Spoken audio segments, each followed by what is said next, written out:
everyone, welcome to Sandy La Pastelera. Today we are going to make guaguas de pan.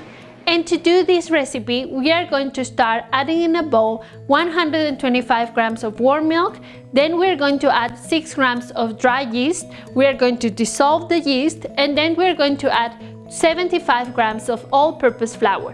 We are going to mix it all together, and then we are going to cover it and let it rise for an hour. For this recipe, you will need the following ingredients: 450 grams of all-purpose flour, 110 grams of brown sugar, half a teaspoon of allspice, half a teaspoon of cinnamon, 8 grams of salt, lemon zest and orange zest, half a teaspoon of vanilla extract, 125 grams of room temperature butter, and 4 eggs. After waiting 1 hour for our mix of yeast, warm milk and flour to rise, we are going to start adding in our mixer bowl our flour, brown sugar, spices, salt, and we're going to add the room temperature butter. We are going to mix it together. We are going to grate lemon and orange, and we are going to add the vanilla extract. Then we are going to add the eggs one by one. We are going to add the last thing, that is the yeast with the warm milk and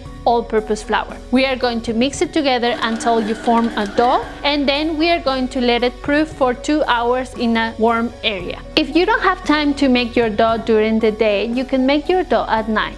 You can put it in the fridge. The next day, we are going to take the dough out of the fridge. We are going to wait until it reaches room temperature, and then we are going to portion it. We are going to weigh the dough, so some of them weigh 50 grams and some of them weigh 100 grams. After dividing the dough into portions, we are going to roll the portions into balls. We are going to cover the portions, and then we are going to take each portion and roll it with a rolling pin to give it the desired shape. Traditionally, this Ecuadorian bread has a shape of a baby doll, guagua, that means baby.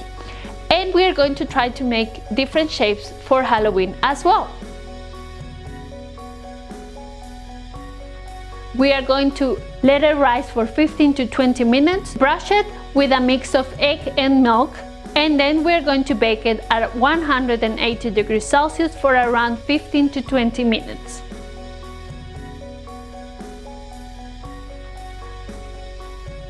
Our guaguas de pan are ready. Like you see here, we have our very traditional family. We have a mom, a baby, and a dad.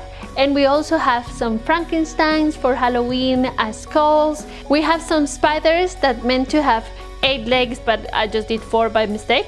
We have some witch hats, a mummy, and some fingers for finger food. Thanks very much for watching this video. I hope you have a wonderful Halloween and Day of the Dead, and see you in the next video. Please don't forget to subscribe and put like on the video. Bye!